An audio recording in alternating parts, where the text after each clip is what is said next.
ইবনে কাসির রাহমাতুল্লাহি আলাইহি উল্লেখ করেছেন সাইয়্যিদুনা ওমর ফারুক রাদিয়াল্লাহু তাআলা আনহুর খেলাফত আমলে ওনার রাজ্যের মধ্যে একজন যুবক অনেক কাবর আল্লাহওয়ালা এবং ভালো যুবক, কোনদিন অন্যায় অপরাধে লিপ্ত হয় না, নাফরমানির কোনো কাজে লিপ্ত হয় না।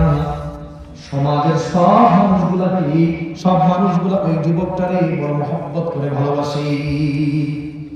কারণ মানুষ সবচেয়ে বেশি আশঙ্কায় থাকে, চিন্তায় থাকে যুবকদেরকে নিয়ে, না জানি ওরা কোনো কিছু করে ফেলে। কোন যুবক যদি নেককার হয়, সমাজের যুবকেরা যখন চরিত্রবান হয়, ভালো হয়, ওই সমাজের মানুষের কোনো দুশ্চিন্তা থাকে না। কি বলেন, ঠিক কিনা?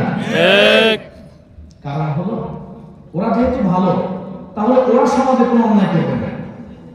আর এই ধরনের যুবকদের উপস্থিতির কারণে বহিরাগত কোনো যুবক বা কেউ এসে এই মহল্লায় কোনো অঘটন ঘটাবে এই সাহসও করবে।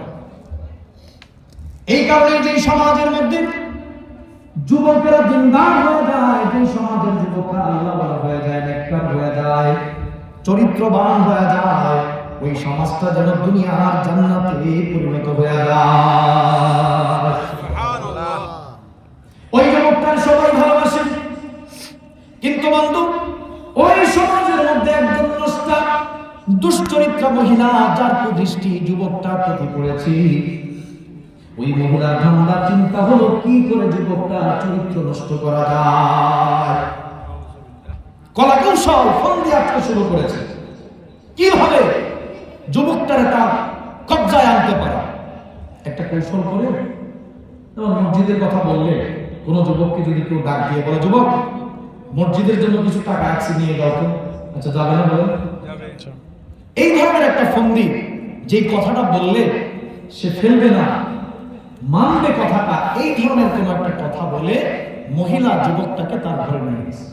মাঝখানে একটা কথা বলে রাখেন, মা বোনদের জন্য বলে কথাটা, কেন টাকা হলো, আবার দরজাও বা কেন বন্ধ করে দেওয়া হচ্ছে, মতলবটাকে যুবকের এখন আর বুঝতে বাকি না।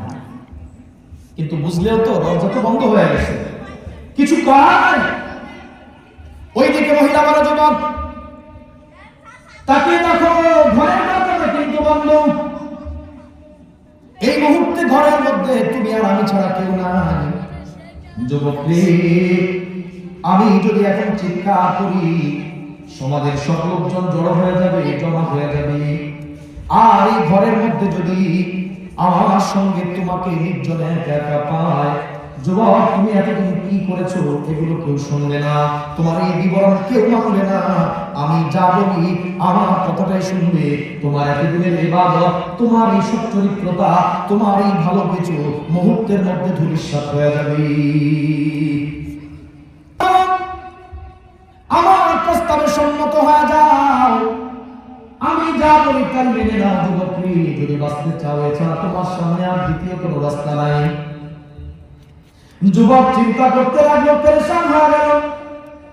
হঠাৎ করে যুবকের মধ্যে এমন এক ভয় দেখা দিল, যে ভয়ের কারণে শরীরের মধ্যে কম্পন তৈরি হয়ে গেছে। মানুষ যখন বেশি মাত্রায় ভয় পায়, শরীর কাঁপতে থাকে। যুবকের অবস্থাও তাই হয়ে গেল। আল্লাহ ভয় অন্তরের মধ্যে ঢুকেছে। হায় সারা জীবনের যেই অংশটুকু পার করেছি, একদিনে তো আল্লাহর নাফরমানি করলাম না, আর যদি এই মুহূর্তে আমার জীবনের প্রতি রেকর্ডটা ভঙ্গ করে আমার রবের নাফরমানিতে লিপ্ত হব, কি করে সম্ভব? আল্লাহর সামনে কি করে আমি জবাব দিব, কি করে মুখ দেখাবো? যুবকের ভয়ের মাত্রা এমন বেশি হয়ে গেল, কাঁপতে কাঁপতে অজ্ঞান হয়ে যুবক জমিনের মধ্যে পড়ে গেল। এমন ভাবে ওই যে বেহুশ হয়ে গেল, অজ্ঞান হয়ে গেল। যুবকের প্রাণটা ফিরে নাই। যুবক ওখান থেকে আর সুস্থ হয়ে ফিরে আসে নাই। ওই অবস্থায় যুবকের ইন্তেকাল হয়ে গেছে। যুবকের ইন্তেকাল হয়ে গেছে। এতক্ষণ পর্যন্ত মুসিবত আর বিপদ ছিল মহিলা, যুবকটার কাঁধে যুবক ছিল পেরেশান। আর এখন যখন যুবকের ইন্তেকাল হয়ে গেছে, এখন পেরেশানি সম্পূর্ণ মাত্রায় চেপে বসেছে ওই মহিলার কাঁধে। এখন পেরেশান কে? ওই মহিলা। পরিস্থিতির মন কি হয়ে গেছে, ঘুরে গেছে। পরিস্থিতি ঘুরে যায় না মাঝে মধ্যে, দেখছেন না ঘুরতে? পরিস্থিতি ঘুরে যে দেখেন না আপনারা, 7 তারিখের দিকে 5 তারিখে ঘুরে যায়, পরিস্থিতি ঘুরে যায়। দম্ভের কোনো কিছুই নাই, বাহাদুরির কোনো কিছু নাই। আমি যেই হই না কেন আমাকে মনে রাখতে হবে আমি গোলাম, আমি মালিক না, আমি গোলাম। গোলামের ঘরে গোলাম, কি করো? আমার মাথা তো গোলাম, 14 গোষ্ঠী গোলাম, কি করো? কোনটাই ভুল না, সব ঠিক। তাহলে আমাকে মনে রাখতে হবে আমি যেই হই না কেন আমি গোলাম। আমার কিন্তু একজন মালিক আছে, মালিক আমাকে ছাড় দিয়ে রাখছে, আমাকে ছেড়ে দেয় নাই। কাজে আমি যা ইচ্ছা তাই করার সুযোগ নাই। মালিক কি কোনো বিপদের মধ্যে পড়ে গেছে, ওই মহিলা এখন লোকজন ডেকে ডেকে নিজের অন্যায়ের কথাগুলো তুলে ধরতেছি।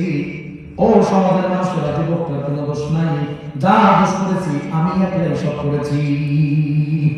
কারণ এখন তো না বলে উপায় নাই, এখন বাঁচবে ঘরের মধ্যে লাশ পাওয়া গেলে কি অবস্থাটা হবে? এখন নিজের দোষগুলো নিজেই বর্ণনা করতে শুরু করেছে, নিজের অপরাধগুলো এখন নিজেই বর্ণনা করতে শুরু করেছি। মানুষ যখন বর্ণনার সাথে বাস্তবতা নিয়ে পেয়েছি, বুঝতে পেরেছি, বিশ্বাস করে নিয়েছি, কিন্তু গোটা সমাজের মধ্যে একটা শোকের ছায়া নিয়ে আসছি। কারণ ভালো মানুষ যখন মারা যায়, আপনার আত্মীয় না হোক, কাছের কেউ না হোক, অনেক সময় দেখবেন বহু মানুষ চোখ দিয়ে পানি ছাড়ে ওই মানুষটার জন্য, অথচ তার কোনো রিলেটিভ কেউ না, রক্তের সম্পর্কের কেউ না, কাছের কেউ না, শুধু লোকটা ভালো, এই জন্যই ওই লোকটাকে ভালোবাসে আল্লাহর জন্য। এই জাতীয় মানুষের জানা যায় লাখ মানুষের বিয়ে হয় বাংলার জমিনে, এমন বহু রেকর্ড আছে। আল্লাহ ওয়ালা বুজুর্গ ব্যক্তি, ওই মানুষগুলা বহু নির্যাতিত মজলুম ছিল, কিন্তু ইন্তেকালের পরে জানাজার মধ্যে তীর পরিমাণ রাখার জায়গা ছিল না, জায়গা নাই এমন যে জানাজার জন্য দাঁড়াবে এই পরিমাণ বিপুল সংখ্যক মানুষ তাদের জানাজার মধ্যে ছিল না। এটা কি করে? আল্লাহ করে দিয়েছে। রাজকীয় বিদায়, রাজকীয় বিদায়। হাটাজারের হযরত আল্লামা আহমদ শফি রহমাতুল্লাহ আলাইহি, ওনার জানাজায় যখন গেলাম, মাদ্রাসার ভিতরে ঢুকেছি, মানুষের ভিড় এমন, আমার মনে হলো দমটা বন্ধ হয়ে আসতেছে, তাড়াতাড়ি উঠে বের হয়ে। পুরা রাস্তাঘাট, পুরা এলাকা এমন জ্যাম হয়ে গেছে, মানুষ আর মানুষ, মানুষ আর মানুষ, রাস্তাঘাট সব বন্ধ। কয়েক কিলোমিটার পরিশান, সকলে মিলে তার জানাজা, দাফন কাফন সবকিছু সম্পন্ন করে ফেলেছি। খবর পৌঁছে গেছে জামানার খলিফা ওমর ফারুক রাদিয়াল্লাহু তাআলা আনহুর খেলাফতের দরবারে। খলিফা তিনি আসতে আগ্রহ প্রকাশ করলেন, কিন্তু জানানোর কোনো সুযোগ ছিল না। তিনি তার মতো করে প্রস্তুতি নিয়ে যখন আসলেন, আয়েশা দেখতেছেন জানাজাও হয়ে গেছে, দাফন কাফন শেষ হয়ে গেছে, কোনো কিছুই তিনি ভাবে পাইলেন না। আফসোস করতে লাগলেন, হায় একজন মানুষের, ভালো মানুষের জানাজায় শরীক হওয়া খুব আগ্রহ ছিল, কিন্তু লোকটার জানাজায় শরীক হতে পারলাম না, দাফন কাফনেও শরীক হতে পারলাম না।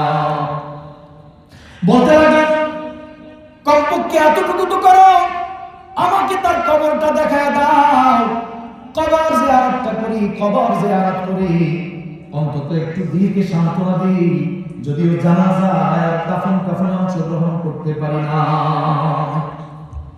কবরের কাছে গিয়ে দাঁড়িয়ে কবর জিয়ারত করতেছেন, আর এই আয়াতের কথাটা চিন্তা করতেছেন, ওয়ালিমান খাফা মাকাম রাব্বিহি জান্নাতান।